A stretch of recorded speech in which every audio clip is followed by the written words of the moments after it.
The question is, we've been told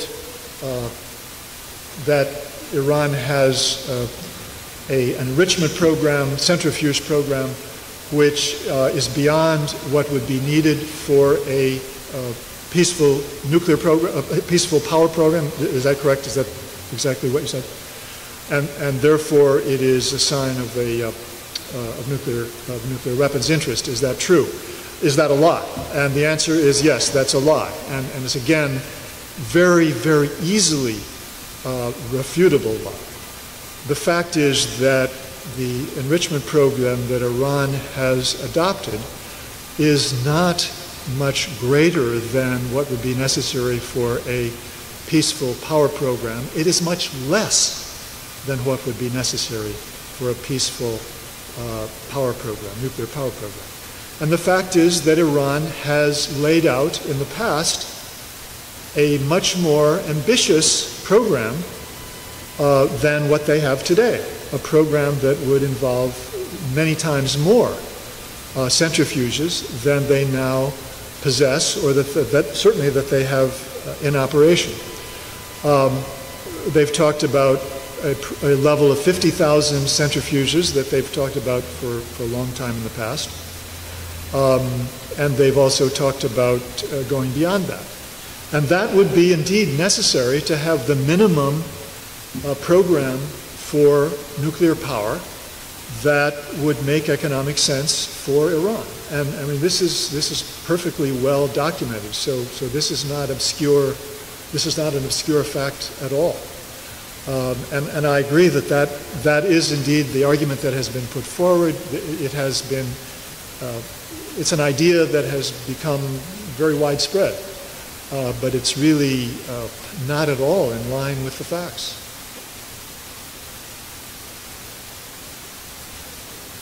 David. Do you think there is a senator or a Congress member who will say anything like what you just said? Because we've heard Tim Kaine, we've heard Barbara Boxer, we've heard Barack Obama, we've heard everyone on that side and everyone on the other side saying that the big issue here is the nuclear threat. Is it conceivable that anyone who is brought to say, no, it isn't. The problem here is the warmongers in Washington? Well, that's a very good question. It's a hard question. It's hard in the sense that I'm afraid the answer is no, and I'd like not to say that. I'd like to say the answer would be no unless extraordinary efforts were made.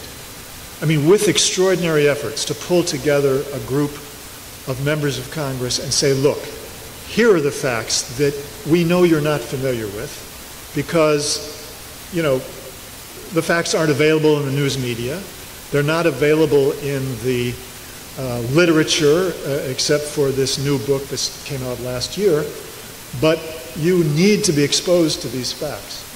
I do believe that if this could be done, yes, you could pull together a group of 3 or 4 members who would be able to then tell the truth. But, you know, that's very difficult. I don't know if it can. It's worth thinking about. I think it's worth thinking about. It's the only way it could be done. I mean, say that I did make my own efforts some months ago to go through one member's office who seemed to be very sympathetic to say, could you help me pull together a briefing on Capitol Hill, which would coincide with what looked at that point to be the last round of negotiations. This was last November. How naive about how long it would take to get the agreement. And initially, the office said, yes, we can do that. We'll have a forum in which we can invite staff and members, and you can talk about your book and what you've learned. But then, you know, later on, they just kind of said, well, we don't think we can do that. So it kind of faded away. And so I haven't really tried since then to come up with a formula. But I would certainly think, you know, if you have a way to identify people who would be most likely to be reasonable, to listen to the truth, that would be worth a try. Yeah. But certainly there's nobody at this moment who would say, oh, yeah, sure. I mean, they would be resistant immediately, and you'd have to really find a way to break through, to say, now, wait a minute, hold on. There's something here that you don't know about, and, if you just give it a little bit of time and effort to see if you wouldn't change your mind, I suppose. Yes?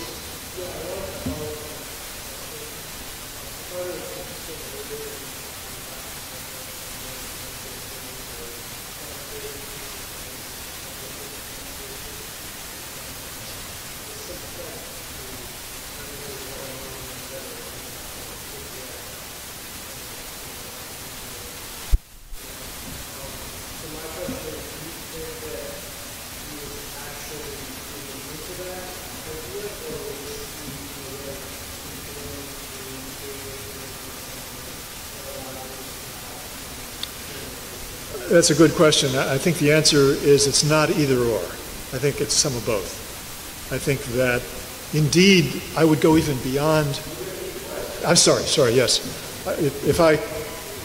Tell me if I've got this wrong, but the question as I understood it was Obama's giving in to the premise that Iran wants to get nuclear weapons, has tried to get nuclear weapons, a matter of his sort of just conforming, I think that was the second alternative, conforming to what was the dominant way of looking at it, or was he, or did he in fact agree with some aspect of the policy implications of it?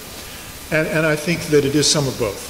And the reason I say that, I didn't get into Obama's policy in the first 4 years, particularly, toward Iran. But there was a very dark side to Barack Obama's policy toward Iran, which is not understood at all. Within days of his entering the Oval Office, Barack Obama was talking to the cyber attack experts, people who had worked with the Israelis and under the Bush administration. These were NSA people who were collaborating with Israel to come up with a strategy to attack Natanz with a cyber attack. And they presented their strategy to Obama within days of his setting foot in the Oval Office, as I say, and he approved. He said, yes, go ahead, keep going. And within a matter of weeks, in the spring of 2009, Obama had approved the first specific attack on Natanz, the first ever in history a national cyber attack that was aimed at and accomplished the destruction of physical infrastructure in a foreign country. And this was a declaration of war in modern, post-internet history. This is a declaration of war by the United States against Iran. And so it has extremely grave consequences, potentially. But that was the first thing he did. Then the second thing he did was to approve the preparation for a program of extremely harsh sanctions against Iran. He did that at a time when he was supposedly still trying to get the Iranians to sit down to negotiate with it. And I won't go into the detail because we don't have time for that, but I show in my book that the evidence indicates that his policy was not, at that point, to use sanctions to try to get Iran to come to the negotiating table. It was to use the prospect of negotiations to sell our allies and negotiating partners, i.e. Russia and China, on the idea of sanctions, to get them to buy into sanctions. In other words, the fundamental program of the Obama administration in his first 4 years was not diplomacy, it was sanctions. He was not ready to negotiate with Iran seriously at any time during his first 4 years in office. It was not until 2013 that he said, okay, that didn't work, and he was ready to really negotiate. So what I'm saying is that he really did buy into a strategy that was something other than diplomacy for the first 4 years, and I think this fit into that overall strategy. Yes?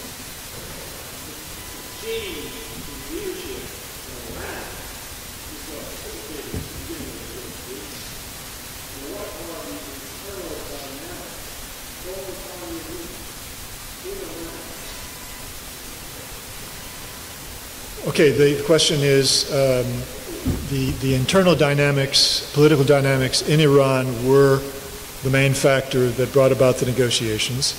What are how are those political factors, political dynamics playing out today in terms of pro and con the agreement?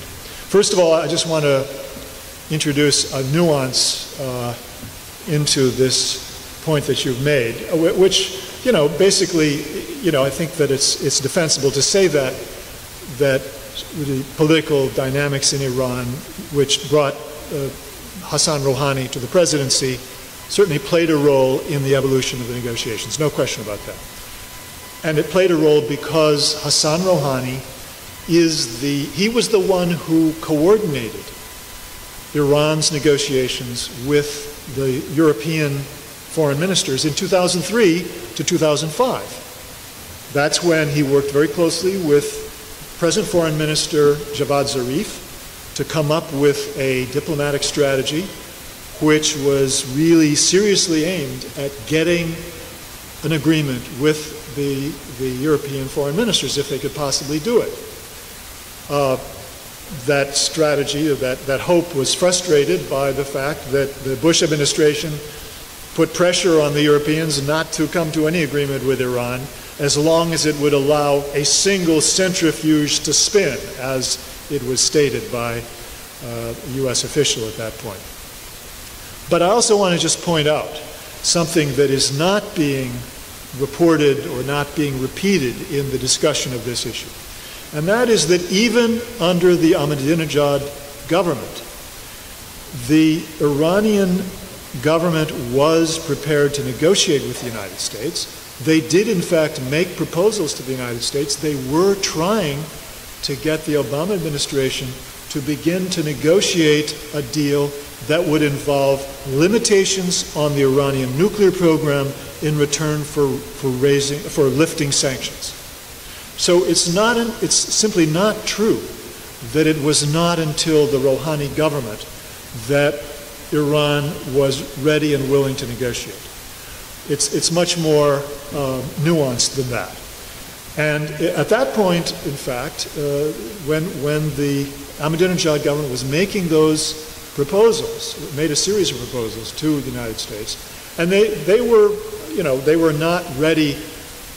They were not proposals that were realistic at that point. They would have had to have gone much further than that, as they ultimately did. But nevertheless, at that point, the Obama administration was not really prepared to negotiate the acceptance of Iran's enrichment program. So there was a real problem on both sides at that point. Now, how does the Iranian political system at this point play out in terms of support for and opposition to the agreement? I'm not an expert on domestic politics of Iran. I don't claim to be, but I can say this much, that there is, that most of the political groups and factions in Iran clearly support this agreement. There is a minority of political factions who are opposed to it. There are others that are skeptical about it. There's a large element in Iranian politics who are not saying absolutely no, but who are pointing out that there are things about the agreement that are problematic. And I'll tell you the thing that I think that there's the greatest concern about in Iran. And I'm concerned about it too. I'll tell you that right now. That is that in the final weeks of negotiations in Vienna, on the content of the new UN Security Council resolution. The Obama administration pushed very, very hard to get language which would allow the United States essentially to accuse Iran of having violated its commitments under the agreement and